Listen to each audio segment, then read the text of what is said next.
কিন্তু দুঃখজনক হলে সত্য, ইয়াং জেনারেশন বিশেষ করে আপনার 18 থেকে 24 বছর বলছে যে তারা ভোট দিবে না। যুবকরা কেন রাজনীতি আস্থা হারিয়ে এটা গবেষণা হওয়া দরকার। এবং পলিটিশিয়ানদের ওরা ট্রাস্ট করে না, এর জন্য ওরা ভোট দিবে না। এবারকে ভোট দিলে যেমন, কথায় ভোট দিলে তেমন। বলার যে একটা অধিকার আছে, ওরা কিন্তু নিজেরাই কথা বলার অধিকার থেকে সরে যাচ্ছে। আসসালামু আলাইকুম সাজু ভাই, আমরা একটা বিষয় আজকে আপনার কাছে জানতে চাচ্ছি। ডিউক অফ এডিনবরা যে একটা ট্রাস্টে যে একটা রিসার্চ করছে, এই রিসার্চে বিষয়টা নিয়ে আপনার সাথে আমরা কথা বলতে চাই এবং এই রিসার্চে তাদের কি তথ্য এসেছে এই বিষয়টা একটু আমাদেরকে বিস্তারিত বলবেন প্লিজ।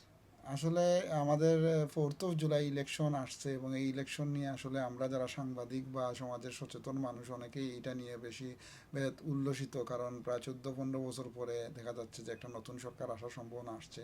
কিন্তু দুঃখজনক হলে সত্য যে রিসেন্টলি একটা আপনার ডিউক অফ এডিনবরা ট্রাস্টের একটা জরিপে দেখা গেছে যে আমাদের এই দেশের যারা ইয়াং জেনারেশন, বিশেষ করে আপনার 18 থেকে 24 বছরের ইয়াং জেনারেশন, তারা 60% ইয়াং জেনারেশনে বলছে যে তারা ভোট দিবে না।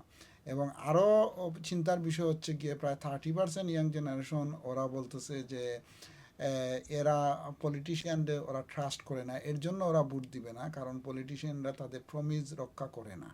তো এইটা আসলে খুবই অ্যালার্মিং একটা জিনিস, কারণ এই দেশে একটা গণতন্ত্রের সূতিকাগার ইংল্যান্ডের মতো একটা জায়গায় যদি আমাদের তরুণ প্রজন্ম আপনার ভোট থেকে বিমুখ হয়ে যায় এবং ওরা ভোট দিতে চায় না, তাহলে ওদের কিন্তু আপনার সে আছে, ওদের যে কথা বলার যে একটা অধিকার আছে, ওরা কিন্তু নিজেরাই কথা বলার অধিকার থেকে সরে যাচ্ছে। তো এই বিষয়ে আসলে আমাদের বাঙালি যারা আছে, আমরা দেখেছি বাঙালি অনেক তরুণ প্রজন্ম ভোট দিতে উদাসীন। তো এই ব্যাপারে আমাদের কমিউনিটি যারা আছে, আমরা সবাইকে সচেতন করা উচিত এবং আমাদের কেন্দ্রীয় পর্যায়ে সরকারিভাবে তরুণ প্রজন্মকে ভোট দেওয়ার ব্যাপারে এবং এর ব্যাপারে সচেতনতা নেওয়ার ব্যাপারে আমি মনে করি উৎসাহিত করা উচিত।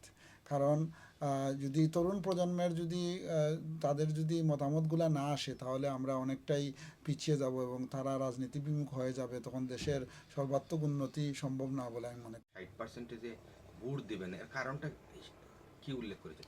মেইনলি ওরা হচ্ছে গিয়ে অনেকে দেখা যায় যে দেশের যে তরুণ প্রজন্ম মনে করে তাদের ইগনোর করা হচ্ছে, তাদের আপনার গণনা করা হচ্ছে না। এবং আরেকটা হচ্ছে গিয়ে ওরা বিভিন্ন ধরনের ইনফরমেশনের অভাব, ওদের যে ইনফরমেশনগুলো দরকার এইটা ওরা পাচ্ছে না। আরেকটা বিষয় হচ্ছে গিয়ে ওরা মনে করতেছে যে ওরা ভোট দিলেও যা হবে, না দিলেও তা হবে, যে ওদের যে এই যে রাজনীতিবিদদের প্রতি যে ওদের একটা ট্রাস্ট, যে তরুণ প্রজন্ম এরা হচ্ছে ট্রাস্টটা হারিয়ে ফেলেছে। ওদের কথা হচ্ছে রাজনীতিবিদরে আমরা যেটা বলি, ওনারা অনেক সময় দেখা যায় যে ওনারা প্রমিস ভঙ্গ করেন, এর জন্য ওনারা তরুণ প্রজন্মরা ভোট দিতে আগ্রহী না।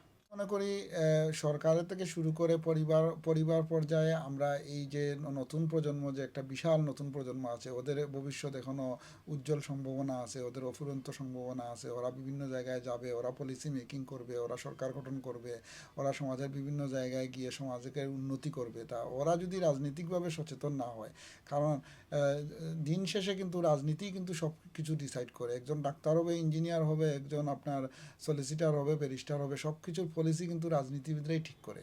তো তরুণ প্রজন্ম যদি তাদের মতামতটা না দেয় এবং তারা যদি রাজনীতি বিমুখ হয়ে যায়, তাহলে কিন্তু ওদের যখন কাজ করবে, ওদের কাজের মধ্যে যে পলিসিগুলো থাকবে ওইগুলোই কিন্তু আপনার ভুলভাবে ব্যাখ্যা হবে এবং ভুলভাবে তুলে ধরা হবে এবং দিন শেষে ওরাই ক্ষতিগ্রস্ত হবে। সাম্প্রতিক ব্রিটেনে এক জরিপে জানা গেছে যে আমাদের নতুন প্রজন্মের ইয়াং জেনারেশন যারা ভোট দিতে চাচ্ছে না। এই ভোট দেওয়ার জন্য তারা মনে করে ভোট দিয়ে কী হবে, কিছু তো হচ্ছে না।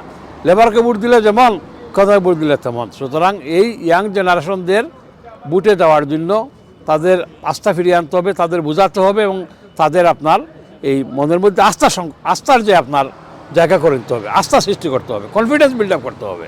তা আমি অনুরোধ করব যে সব রাজনীতিবিদদের, আমাদের ইয়াংদের যাতে ভোটে তারা যেতে পারে, এর জন্য আপনারা আস্থার আপনার সৃষ্টি করার ব্যবস্থা করুন, তাদের কনফিডেন্স বিল্ড করার চেষ্টা করুন। এই জরিপের যে রেজাল্ট, যেটা ফলাফলটা এসেছে, এটা অত্যন্ত আশঙ্কাজনক, এটা সংকটজনক এবং এটা আমাদের কমিটির জন্য উদ্বেগের কারণ যে তারা রাজনীতিবিদ তারা আস্থা হারিয়ে ফেলেছে।